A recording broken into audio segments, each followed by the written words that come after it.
Hello बच्चों, let's read the question. The question says, which of the following best describes the relationship between photosynthesis and respiration in terms of energy conversion? Choose the most appropriate option. Option A, photosynthesis and respiration are two independent processes that do not interact with each other. Option B, the energy released during photosynthesis is directly used for respiration. Option C, photosynthesis converts light energy into chemical energy while respiration converts chemical energy into usable ATP. Option D, respiration provides the energy needed for photosynthesis to occur. So the key concepts that will be used here are photosynthesis,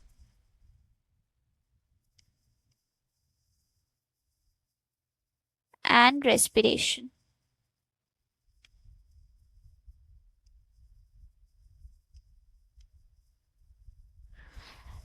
अगर मैं photosynthesis की बात करूं,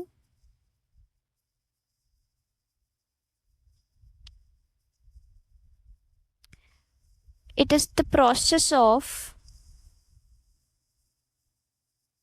conversion of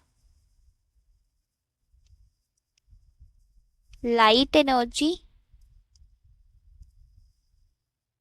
which comes from sun into chemical energy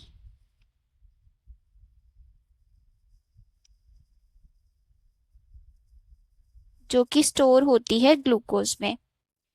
तो reaction क्या हो रही होती है, 6 मॉलिक्यूल्स होते हैं CO2 के, कार्बन डाइऑक्साइड के, जो रिएक्ट करते हैं 6 मॉलिक्यूल्स ऑफ वाटर के साथ in the presence of sunlight.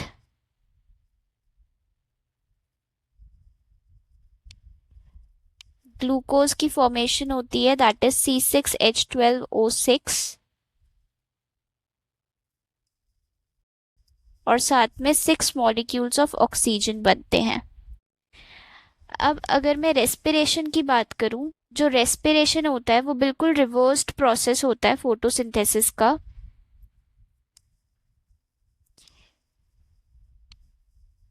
यहाँ पर ग्लूकोज से हमें क्या मिलता है, CO2 और वाटर।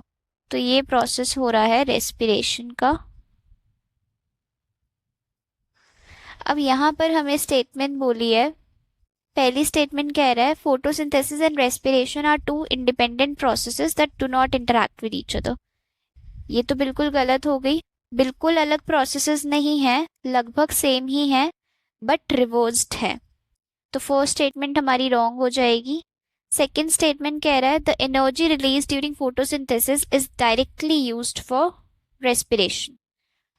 तो जो एनर्जी रिलीज होती है, यहाँ पर फोटोसिंथेसिस में एनर्जी रिलीज होगी, ये एनर्जी डायरेक्टली रेस्पिरेशन में यूज नहीं होती है।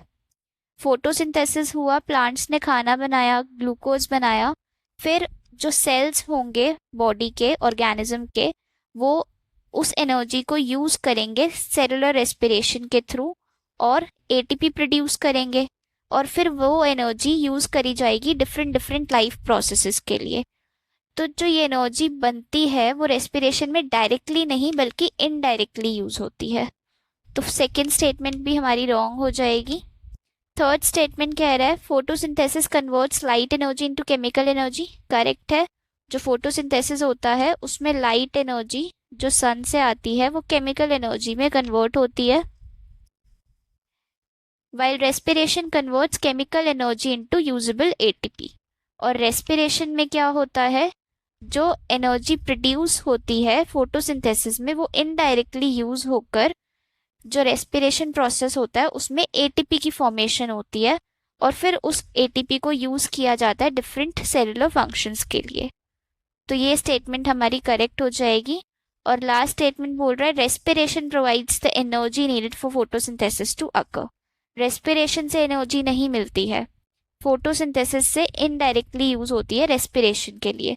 तो ये स्टेटमेंट भी रॉन्ग हो जाएगी। Hence option C is correct. Hope you understood the solution. Thank you.